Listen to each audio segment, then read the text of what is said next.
But we live in a time which is increasingly secular. But nevertheless, carols remain resolutely popular. We start to hear them mostly in shops and supermarkets from about October, a long time before we get to sing them together. And most people enjoy singing them. They're very much part of the secular Christmas, as well as the Christmas we celebrate in church as a faith community. Over time, a carol has become a form of song which stands somewhere between a hymn and a folk song. But of course, Christmas carols ultimately have their origins as part of the ancient celebrations of the midwinter solstice that really predate Christmas. Originally, carols had nothing to do with Christmas or even Christianity.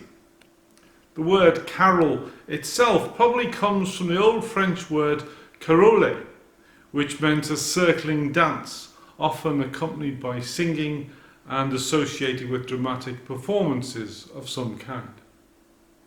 So it's rooted in the human desire to brighten up the darkest time of the year, which you can see, for instance, in the Christmas market around Belfast City Hall. People are drawn to the lights, the colour, the festivities, the excitement of Christmas time.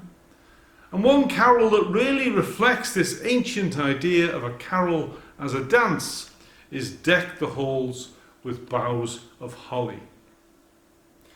This is a very free translation of a Welsh dance carol sung on New Year's Eve. It belongs to what Ian Bradley calls the distinctive Welsh tradition of Camu Penillion, in which merrymakers would dance in a ring around a harpist.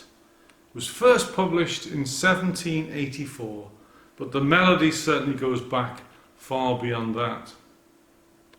Now, the Victorians turned the Welsh New Year dance carol into a Christmas song in English in the 1880s, although the words in English have very little relationship with the Welsh original. The tune is much more important. And Ian Bradley says, "This is a carol where the words don't really matter too much. The great thing is the tune and all those falalas which, according to the erudite editors of the New Oxford Book of Carols, seem to have begun as substitutes in the original dance tune when no harp was present." So that's "Deck the Halls with Boughs of Holly." That's our first carol. And you'd think that our second carol is very similar, because this is "Ding Dong Merrily on High," another essentially secular carol, perhaps ancient in its creation. But no, this one first appeared as recently as 1924 in the Cambridge Carol Book. It was written by George Ratcliffe Woodward, a clergyman who was responsible for a series of very important carol books which set new words to traditional European folk tunes. Now, apparently he was particularly interested in rehabilitating tunes found in a 16th century Finnish collection called Pie Cantiones, for which he wrote new words in English. Now, from that book he wrote one carol called "Ding Dong Ding," which, if anything, sounds like a 1970s entry to Eurovision.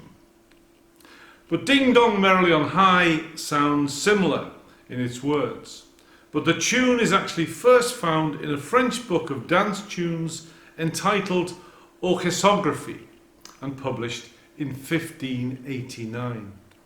The words were written by Woodward's collaborator, the Irish-born Charles Wood. So we have a carol rooted in centuries-old secular dance, but with words written to celebrate Christmas. And Jack will play that for us now.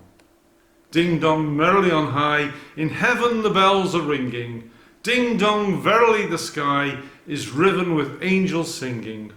Gloria, Hosanna in excelsis.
carols remind us that Christmas is a mixture of the ancient and the modern, of the secular and the holy. But above all, it's a time to celebrate, to be joyful, and to be thankful.